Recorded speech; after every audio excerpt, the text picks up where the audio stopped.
Getting your driver's license is a big moment in every teenager's life, and getting your first car is another one of those big moments. Students at Lloydminster Comprehensive High School shined up their rides and brought them out today for their annual car and truck show. With all the stress of exams, the event is a way to get the students out and mingling. There are a variety of activities to partake in, from sumo suit wrestling to pie throwing, and also, of course, showing off their rides. It's kind of a spring event. They're proud in their cars, and we want them to show it off, get the students all coming out and getting active in the school community. Members of the Lloyd Auto Club were also on hand and annually award a $500 scholarship to a deserving student working towards a career involving vehicles. One of the students that has got some involvement with the automobile industry. Could be engineering, could be mechanics, could be auto body or something. So that's one way we as a club feel that we can get young people involved. Numerous different vehicles were driven in by the students, including a restored 1972 Cutlass Supreme. Well, it's fun to drive around. It's fun to take different events, car shows. Students enjoy the events and also the opportunity to put their rides on display. Everybody gets to bring out their cars and show them off, because not everybody has cool cars around. Everybody gets to get together and just show how much effort they put into the ride to make it look good. The week's events finish off tomorrow with a fundraiser that sees the students collecting money to try to get a teacher to kiss a camel. A common challenge teachers face is finding ways to keep students engaged while at school. A new program has been implemented in the border city that's getting the most out of kids by keeping them on track. In this week's Beyond the Classroom, Jack Haskins tells us why the Alert program is a fan favorite amongst teachers and their young students. Teaching is always evolving. Every student is unique and requires different teaching methods in order to learn effectively. That is why the Alert program created 3 separate categories of students.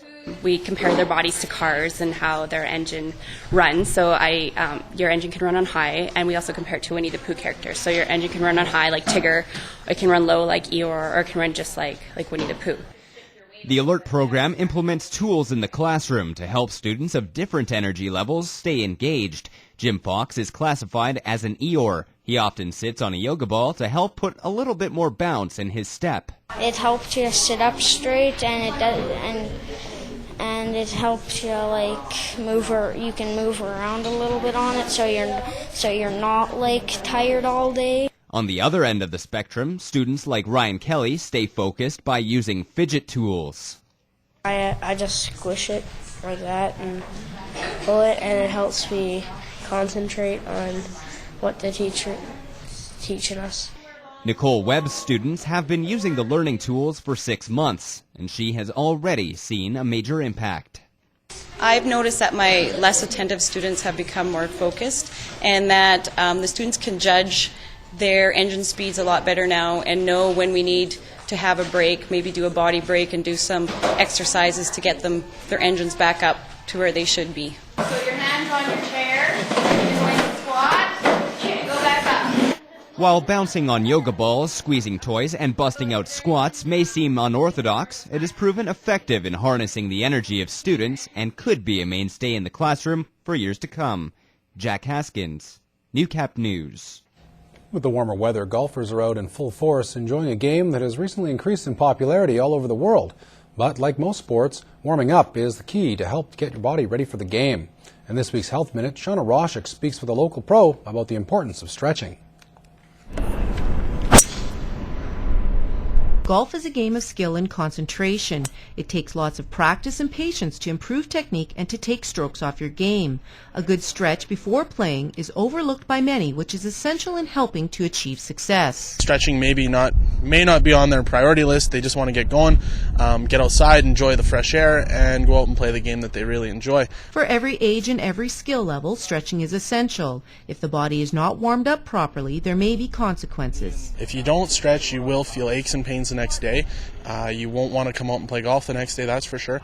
And no matter what you do, you always want to give your body a chance to warm up before you do any physical activity.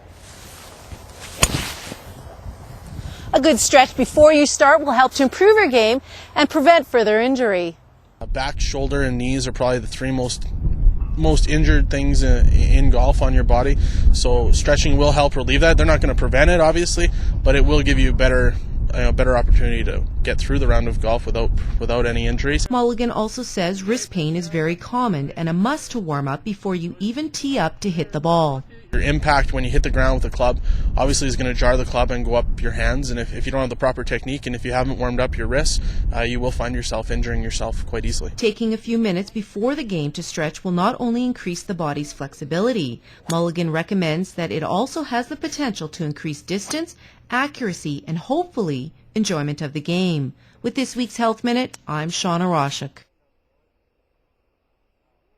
The Health Minute is brought to you by Dr. Scott Poxon. Your eyes deserve an optometrist. Here for your eye health. Dr. Poxon, your optometrist for your busy life. And local area member of Parliament Jerry Ritz has been reappointed to his previous post as Minister of Agriculture. Actually, it's a humbling experience to be able to serve farmers and food processors and the whole industry across this great country.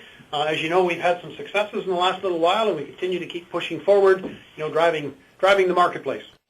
Ritz says he thinks the majority government will now give his ministry some freedom to move forward on previous initiatives. We had brought forward changes to the Grain Commission. We brought forward some changes to the Canadian Wheat Board and so on, which were shanghaied by that situation.